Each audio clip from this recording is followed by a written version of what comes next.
Hi, today I'm going to show you how to make the easiest barbecue spare ribs that I know how to make. Very simple.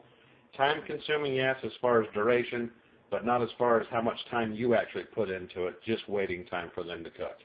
Here I've got a whole rack of ribs, you can see. I've got a pan full of my favorite barbecue sauce and some tin foil. And an oven, that's all you really need. Okay, what we're going to do is we're going to separate every one of these ribs. It just makes it easier and funner to eat that way. Now, if you're a fan of doing 3s, 4s, whatever you want to do, it really doesn't matter. But in my house, we like to handle each individual bone and just suck the meat off of each one. So that's what I'm going to do is chop them up into singles. At this point, you want to get your oven going. Preheat it at 300 degrees, and we'll talk about that more here in just a minute. Okay, there I've chopped them all up into singles, so you can see. Now we're going to move them to the barbecue sauce. Now I usually just coat the bottom of the pan, put a nice thin layer on there, and just turn these over a few different times, and then I add more barbecue sauce as needed.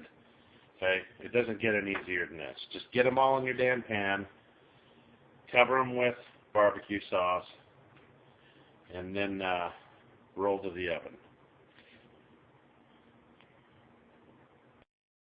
I give them a good roll. Each one's evenly soaked and covered. Now, I would recommend that you do meat side down, more the bone side up through the main process of the cooking, in the 2.5 hours at least. Okay, we're going to go a full 3 hours of cooking in that oven. 2.5 hours are going to be face down, and then the last half hour we're going to pull the tin foil off the top that I'm going to cover here in just a minute, and we're going to let 30 minutes of cooking of dry heat specifically just over the top of the meat, so you can get a nice good sear, a good crispness over the top of these ribs. Okay, but when we get to that point, we'll be adding a little bit of barbecue sauce and whatnot, and we'll show you how it goes from there. At this point, we're going to throw a tin foil over the top and go ahead and throw it in the oven. To the oven, 300 degrees, 2.5 hours. Easy as that, right? Now let me mention one thing. Do not fill this pan with this barbecue sauce to the brim when you've got those ribs in there. If it's full, you need to empty it. At least take out a lot of that sauce.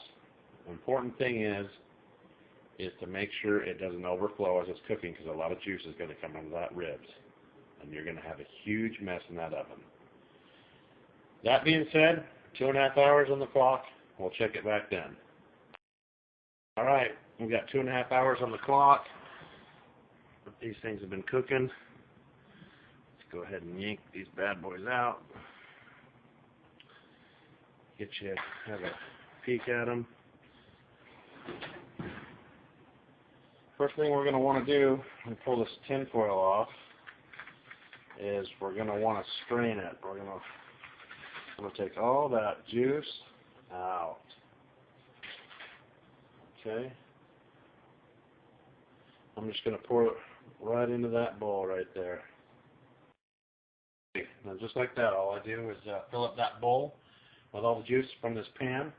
Now this isn't something you want to use to completely baste over the top of these ribs anymore, because it's got so much juice and fat from the ribs cooking out of it.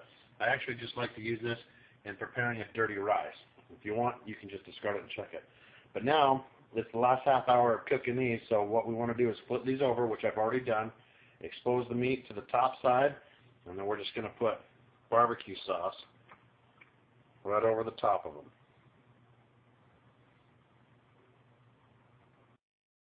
Okay, good to go. Just evenly coated like that through the whole thing, and back to the oven for another 30 minutes. And this will kind of caramelize and put a nice little crispness on them, because the meat's already about falling off the bone. They're already cooked the way we want them, but now we just want them crispy. 30 minutes. All right, let's go ahead and pull these. It's been a half an hour. Already killed the heat. As you can see, these are good to go. Not too shabby, huh? All right. Just to prove it here, let's pull a couple ribs here, just to show you how tender these things are.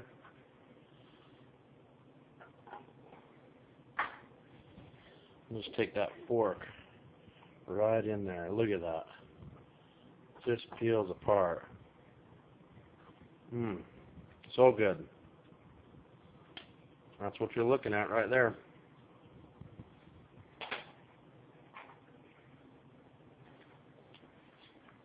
And there you have it. Barbecue spare ribs. Easiest way I know how to make it. Poor Man's Gourmet Kitchen.